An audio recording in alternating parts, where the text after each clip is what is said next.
प्रिय क्रांती मित्र हो, जय भीम, जय अशोक, जय संविधान, जय भारत. कोणी कोणाबरोबर लग्न करावं करू नये हा ज्याचा त्याचा वैयक्तिक मामला आहे, वैयक्तिक मुद्दा आहे, तो वैयक्तिक प्रश्न आहे. कोणी कोणाबरोबर ती लग्न करावं ते तुम्ही आम्ही ठरवणार कोणी नाही. परंतु सार्वजनिक जीवनामध्ये वावरताना सार्वजनिक जीवनामध्ये वावरणाऱ्या व्यक्तीने मात्र त्या गोष्टीचं भान राखलं पाहिजे.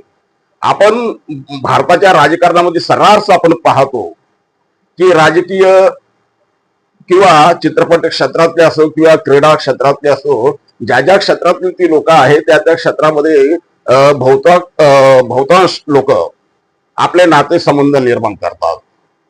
चित्रपट सृष्टीतला एखादा व्यक्ती म्हणा किंवा एखाद्या घरानं म्हणा चित्रपट सृष्टीमध्येच आपलं नातं संबंध निर्माण करतो किंवा इतर अनेक क्षेत्रांमध्ये आहे. त्याला राजकीय क्षेत्र सुद्धा अपवाद नाही. राजकारणात देखील या गोष्टी होत राहतात. एखाद्या आमदारानं नगरसेवकाच्या पोराला आपली पोरगी देणं किंवा खासदाराच्या घरात आपली मुलगी देणं, मंत्र्याच्या घरात मंत्र्याची पोरगी आपल्या घरात आणणं हे राजकारणामध्ये होत राहते. परंतु विचारधारेचं काय? ज्यांच्या विरोधामध्ये तुम्ही कालपर्यंत लढलाय किंवा ज्यांच्या विरोधातच तुम्ही सगळं काही करताय असं निदान तरी आणता. अशाच परस्पर विचारधारेच्या घरामध्ये ज्या वेळेला तुम्ही आपली मुलगी देता त्यावेळेला तुमच्या विश्वासार्हतेवरतीच प्रश्नचिन्ह निर्माण होतो. तुमची विश्वासार्हता त्याच दिवशी समाप्त होते, खतम होते. सुप्रिया सुळे राष्ट्रवादी स्वतःला म्हणत यांच्या वडिलांनी पक्ष निर्माण केला, राष्ट्रवादी काँग्रेस पक्ष. आणि यांचा आव असा आहे की हे सातत्यानं संघाच्या विरोधात लढणारे लोक असा आव ते आणतात. परंतु सुप्रिया सुळे यांनी आपल्या पोरीचं लग्न RSSच्या एका कट्टर कार्यकर्त्याच्या मुलाबरोबर लावून दिलंय, ज्याला भारतीय जनता पक्षानं आता नुकतीच काहीतरी आमदारकी दिली वाटते. अशा व्यक्तीच्या मुलाला आपली पोरगी दिली.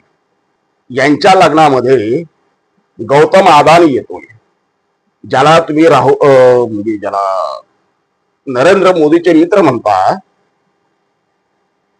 आणि त्याच्यावरून तुम्ही टीका टिप्पणी करता. तो अदानी त्या लग्नाला येतो. मध्यंतरी त्या अदानीच्या गाडीची ड्रायव्हिंग यांच्याच कोणतरी नातवानं केली होती, शरद पवारांच्या नातवानं ती केली होती ड्रायव्हिंग. सारथ्य त्याला नाव दिलं होतं, जिथल्या मीडियानं सारथ्य केलं होतं. अशा लोकांवरती आम्ही काय विश्वास ठेवा बाबा? आणि म्हणून प्रकाशजी आंबेडकर नेहमी ह्या लोकांच्या दोगलेपणावरती दुतोंडीपणावरती टीका टिप्पणी करत आलेले आहे. प्रकाशजी आंबेडकर या महाराष्ट्रातल्या जनतेला, भारतीय जनतेला नेहमी सावध करत आलेले आहे की हे दुतोंडी लोक आहेत. हे फक्त वरून वेगळं असण्याचं आव आणतात, दाखवतात, परंतु आतमध्ये मात्र हे सगळे एक आहेत. शरद पवारांपासून भाजपापर्यंत, RSS पासून काँग्रेसपर्यंत हे सगळे आतमध्ये एक आहे. हे फक्त आम्हाला भोजनांना मूर्ख बनवत आहे आणि आपल्याला जाती धर्माच्या नावाखाली लढवत आहे. कधी उपवर्गीकरणाच्या नावाखाली बौद्धांविरुद्ध मातंगांना लढवत आहे, तर कधी आरक्षणाच्या नावाखाली ओबीसींच्या विरोधात मराठ्यांना लढवत आहे. कधी इथल्या हिंदूंना मुसलमानांच्या विरुद्ध लढवत आहे. प्रत्येक जाती धर्माला हे लढवत बसलेत, परंतु आतमध्ये मात्र हे सगळे एक आहे.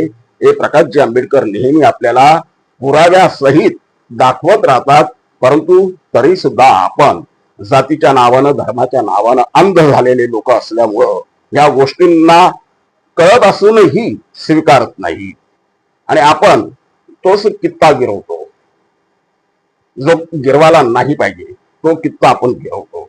मित्रांनो, आता मात्र स्वतः सुप्रिया सुळे यांनीच पुरावा दिलेला आहे की ते राजकारणात लोकांच्या डोळ्यामध्ये धुळफेक करण्यासाठी, फक्त धुळफेक करण्यासाठी नावाला ते वेगवेगळ्या संघावरती टीका टिप्पणी करतात, परंतु आतमधून मात्र संघाचे आणि त्यांचे अत्यंत जवळचे संबंध आहे, भाजपाचे आणि त्यांचे अत्यंत जवळचे संबंध आहे.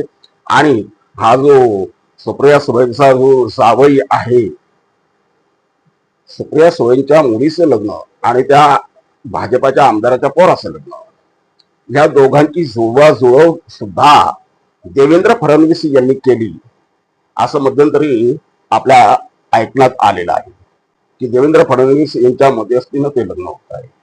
म्हणजे यांचे एवढे घनिष्ठ संबंध.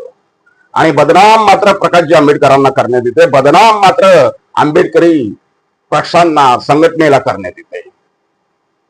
भारतीय जनता पक्षाची, काँग्रेसची ही सगळी एकच विचारधारा आहे, बहुजनांना नष्ट करणे. इथला आंबेडकरवाद यांना नष्ट करायचा आहे. परंतु आपण सुद्धा आता ताकदीनं तयार राहिलं पाहिजे आणि ह्या लोकांचा ढोंगीपणा, दुटप्पीपणा ओळखला पाहिजे. या ढोंग्यांच्या विरोधातली आपली लढाई आहे ती अधिक ताकदीनं आपल्याला लढायची आहे. तयार राहा, सज्ज राहा. जय हिंद. प्रिय क्रांतिमित्र हो, भीम पॅन्थर या आपल्या हक्काच्या यूट्यूब चॅनलला कृपया सबस्क्राईब करून आम्हाला विषमतावादी शक्तींच्या विरोधात लढण्यासाठी बळ द्या, शक्ती द्या, ऊर्जा द्या. कमेंट करा, लाईक करा, शेअर करा.